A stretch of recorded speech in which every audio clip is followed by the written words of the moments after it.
Hey everyone, welcome back to Corporate Decoder. Today we're diving into AIM ImmunoTech's latest annual report, and boy, it's a roller coaster of hope, setbacks, and a whole lot of what ifs. It's like watching a medical drama where the cure is always just out of reach. First, let's get the big picture. AIM ImmunoTech is betting big on Ampligen, a drug they hope can tackle everything from cancer to chronic fatigue syndrome and even new viruses. Think of it as a potential Swiss Army knife for the immune system, but so far it's still mostly in the potential stage. While approved in Argentina for severe chronic fatigue syndrome, it's still experimental in the United States. They are pinning their hopes on clinical trials exploring antiviral capabilities and even testing it as a vaccine booster.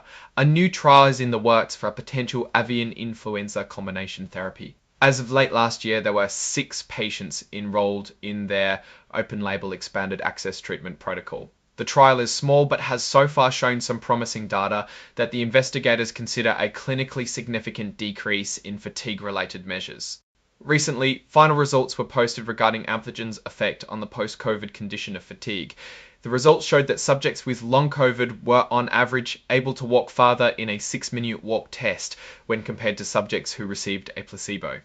This has guided the company to likely focus on people with moderate to severe post-COVID condition of fatigue in any future trial. Now, how does the company actually afford to do all of these trials? Well, one funding avenue is an agreement with Atlas Sciences, where Atlas committed to purchasing up to $15 million of their common stock. Keep in mind that Atlas has no right to require AIM to sell any shares.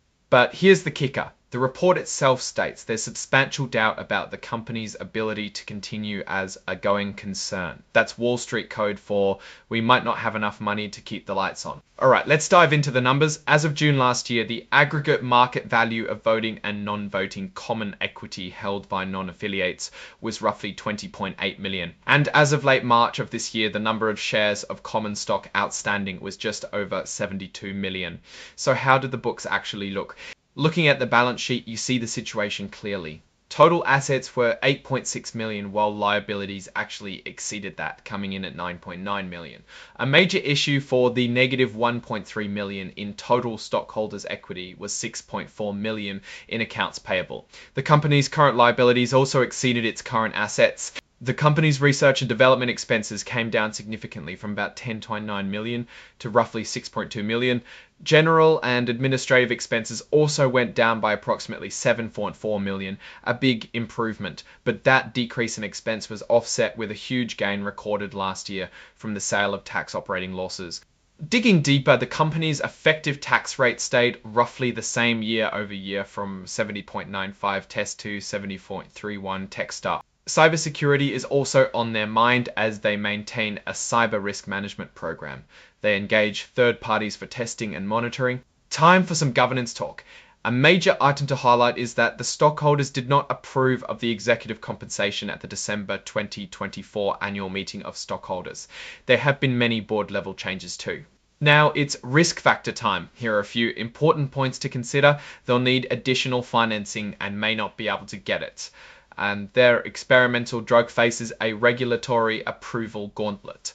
There are also substantial technological changes and a very competitive landscape that can really hamper the company.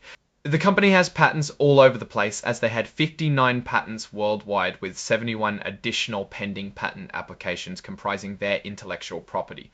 Much of the current effort is focused on seeing if Ampligen can effectively treat late-stage pancreatic cancer. It also explores its effectiveness in ovarian, breast, and colorectal cancer.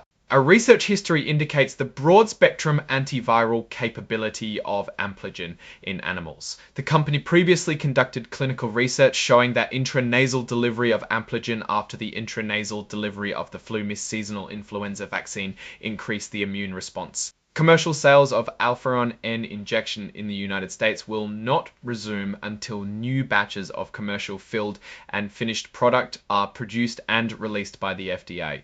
The production of new Alpharon N injection active pharmaceutical ingredient, or API, is currently on hold. There is currently no clear date to allow for the potential availability of Ampligen to patients worldwide. They have started embarking on a strategy to license the product. They have a patent application for Ampligen as a potential early onset therapy for the treatment of COVID-19 induced chronic fatigue. So let's put it all together. ImmunoTech is swinging for the fences with Ampligen, but they are facing quite a bit of uncertainty. Their financial health is questionable as expenses need to be kept in check. There is the recent non-approval from stockholders on executive compensation and a good amount of risk moving forward. However, the ever-evolving pipeline might just be their golden ticket, but success is far from guaranteed. The company does have enough cash to continue and a few interesting pipeline programs, but it's important to have a clear sense of the risk that they can or cannot get to market. This one is a binary bet. If Ampligen hits, the stock will soar. If it doesn't, well, you know the rest. Thanks for watching Corporate Decoder. If you enjoyed the video, please leave a like, comment, and subscribe.